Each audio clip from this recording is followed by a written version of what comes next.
how does one evaluate a moral argument? I have this rubric that I've been thinking about as I've been teaching these classes about taking what we can from ethical theory, using it to show us central features of morality, and then using this perspective on morality to engage with applied arguments, arguments about the nature of reality, the nature of our obligations in reality, evaluations of this and that, and so on. Okay, so um, the big thing we've been doing is distinguishing between our knowledge of ideas and our knowledge of reality, knowledge of the world. Our knowledge of ideas comes from reasoning carefully together. Our knowledge of reality comes first from the senses, and then we compile our experiences into predictions of cause and effect, what certain policies would produce, and so on. All of this stuff is relevant. We can't evaluate a decision, a policy in a vacuum. We get stuck, and this is what's going on over here. We get stuck in our own lens. We get stuck in our own reason when we don't see the world through that lens, when we don't see how justice isn't captured in reality, how justice isn't a feature of the world as we see it. So we need to balance our engagement with the world, our exploration of the world, our responsible engagement with the world, with our clear-sighted understanding of what's appropriate, what's good, what's valuable, what should we be doing, what's the best we could be doing, all that. So we want to take ideas from our theories. We want to use the insights of the theories, not the most objectionable parts of the theories, right? So we want our insights about from reason to reality to represent what the theories seem to be getting right, of course, and avoid pulling from the ways in which our theories tend to distort reality as we see it. So we want a good representation of the best of our reasoning about what we should do, what we could be, and so on. And to join that with a clear view of reality, a clear view of, as clear as it can get, as responsible as we can get, of what the results of our interventions would be, of what the results of doing nothing would be, and anyway, all this. So we could go wrong in our analysis here, our central analysis. We could go wrong by either reasoning poorly or by experiencing the world poorly. And we could go wrong either by focusing too much on what our reason says, that we're not actually. We're doing this on purpose. I think a lot of times people do this on purpose. We're not actually applying what is just, what is free, what is noble, whatever, to the actual state of the world, right? Because we will use our ideas to justify how things are. We'll justify the status quo real easy. So we don't want to neglect the ideas. We don't want to neglect the reality. We want them to meet. And now I have the mean here, what I imagine being the mean, a little offset to represent that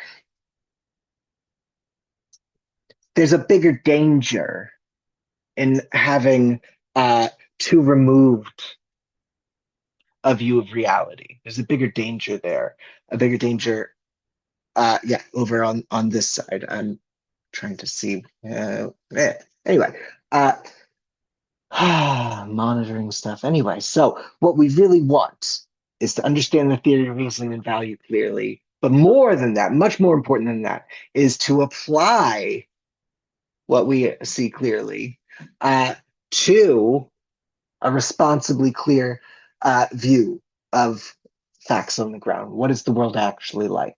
You know, it'd be easy to say that Jean Valjean or Robin Hood are immoral thieves. We're stuck too much in in the content, stuck too much in the ideas, and not engaging with the reality, the limitations that reality presents to us. Okay, next thing that we want to look at, perspective. Are we going to be caught in a kind of myopic uh, representation of the world and our obligations as I see it? Or are we going to allow input from other perspectives? Maybe, for me, I think I shared that this Leibnizian perspective speaks so clearly to me. If I can only speak that language, if I can't see the insights of other theories and how that comes to bear on things, I could be distorting things, right? If I get so caught up in my argument, my perspective, that I never wait and see, hey, how's this landing? How is this landing with people with different concerns? Am I missing something that listening to objections will offer? Now, just as bad?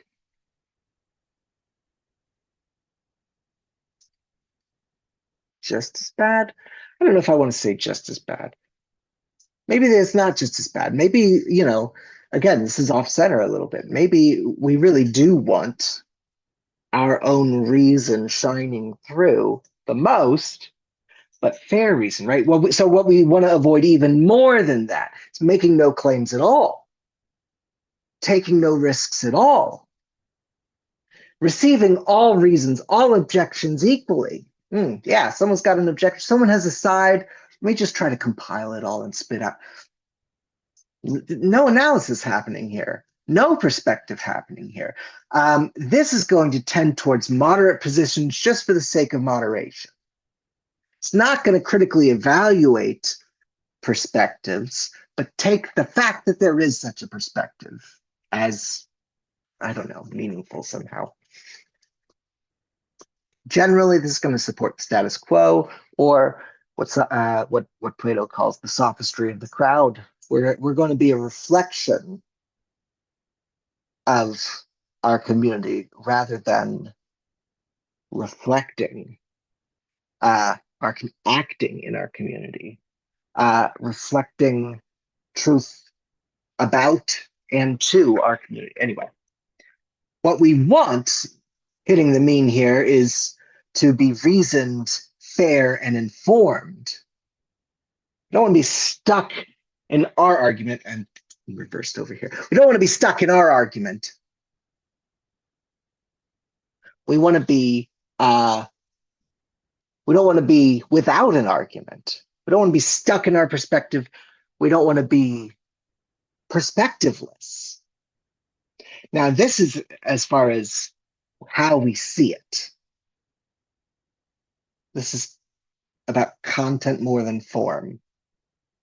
So what that means in a moral argument, we want to be reasoned, we want to be fair, we want to be informed of other perspectives. You don't want to neglect an important critique that you should know about. It evaluates, right? The best course of action here, the best arguments are going to evaluate their own perspective and the perspectives of others critically.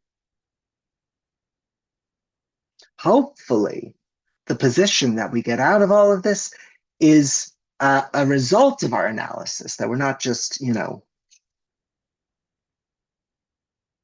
our own kind of sophists. Notice also that when you're just stuck in your perspective, also, interestingly, when you're just stuck in ideas, tends to get very black and white. You tend to miss subtleties. You tend to scapegoat easily. Watch out for that. Okay, finally, so there's three things I'm looking for here. We've got one about the analysis, one about the perspective that you're considering, right? It's a little bit differently about fairness. Here's about more about depth. This is more about breadth in a kind of way. All right, and finally, it's really communication. I've been struggling through adapting to use of AI in uh, my students and so much of the courses I teach.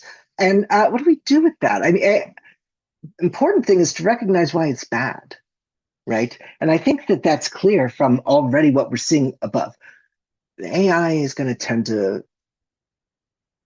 sycophant. It's going to tend to um, take everything in and smooth out all the differences. It doesn't have one. It's more removed. Its experience of reality. It doesn't have a lived experience to pull from.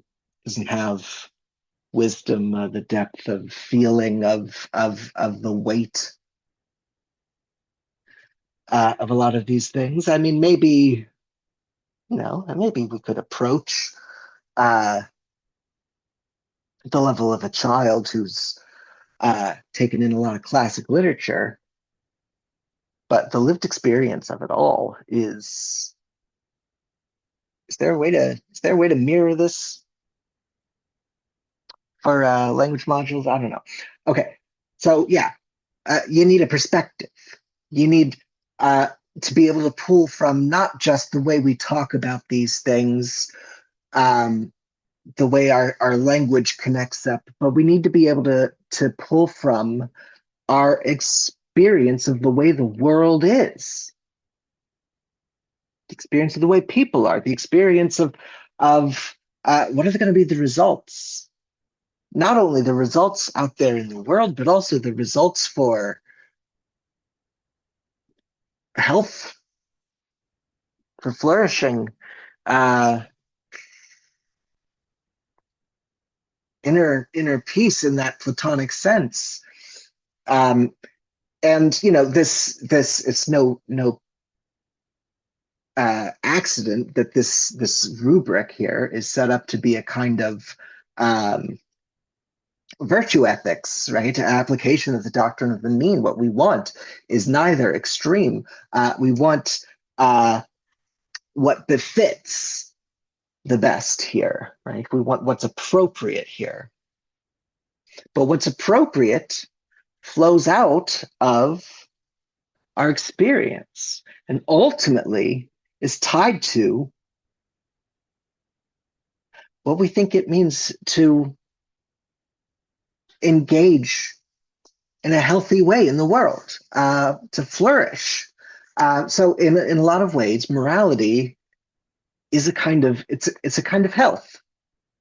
So what kind of position on this stuff is going to reflect and produce a healthy individual and a healthy community?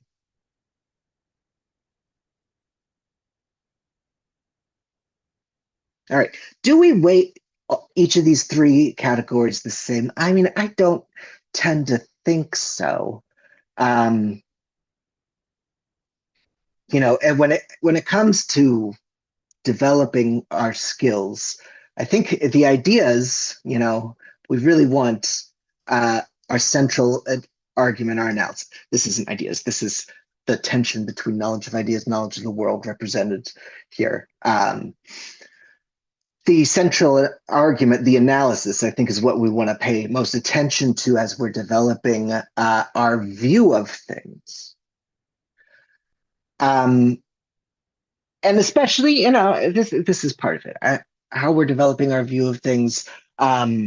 We want to construct our perspective, but at the same time, we want to anticipate how others are going to receive it. We want to try it out against other perspectives and see how it stands up. So not only do we want a good analysis, we want to do some checking, right? Already in the work that we're doing, we want to see how does this stack up against other sorts of analyses.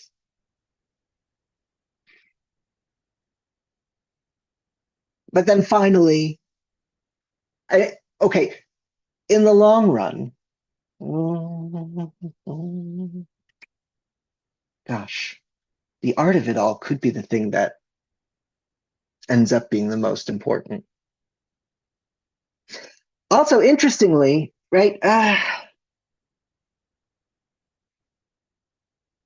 you don't really learn just by, filling in the forms. You learn by constructing, uh, by teaching, even though there's no such thing, right? Uh, there's only such thing as learning. Gosh, this is where am I realizing that like, am I a scam artist? I've been out here selling like access to this stuff, this knowledge to my students. When it turns out that the only way to acquire this stuff, the only way to learn is by teaching it. So all this time, apparently, comes down to it. Uh, I've been getting paid to do the work that they think my students are doing. I'm the only one who's doing it because I'm the one who's teaching. So, but here's the thing: this is why you don't use AI on this shit. Sorry, I don't swear in class, obviously. This is why we don't use our AI here because the communicating it, the putting it into language that speaks to you, but not just to you, right? You're not just stuck in language that means something to you but doesn't engage with anyone else. It's engaging with other people, but it's engaging in other people not in a way that destroys the individual, asks the individual to become the other people. No, like we need to meet the sterile reasoning where it is. We need to meet uh, the tendency to just kind of smooth everything out and see where we need to communicate audaciously. Communication, it's an intervention in society. Communicate audaciously to show something different than that, to let our perspective come out. So really, when it and this people think rubrics are supposed to be some kind of objective evaluation tool. It's not objective. It's a reporting tool. You engage with it. You critique. You anyway. So this is what we do when we try to make art. We take our own perspective, what only makes sense to us. We take our own experience that only flows out of the way we've seen the world and the art that we've taken in and transform it into something that engages all this community stuff that tends to flatten out all the rough spots, including uh, the injustices it's causing, including the people raising concerns about these injustices, right? So destroying the individual, right, into some sterile, acceptable, nothing ventured, nothing gained, status quo perspective. You're just representing, the unthinking receiving of of the perspectives of the society you're in. So you got to take something from yourself, some insight that you have that's bumping up against the crowd and shove it in the crowd's face in a way that they understand it and get the insight and even thank you for it. So what we want is something that's authentic coming from us, that is insightful, it's speaking to them, and is stylish. It's something that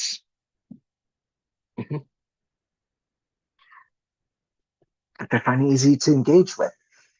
Uh, this thing, I don't believe we will ever have AI producing it. And this kind of art, ultimately, uh,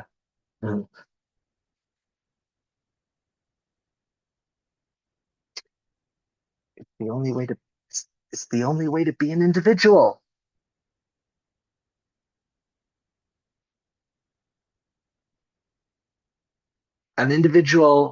in a community.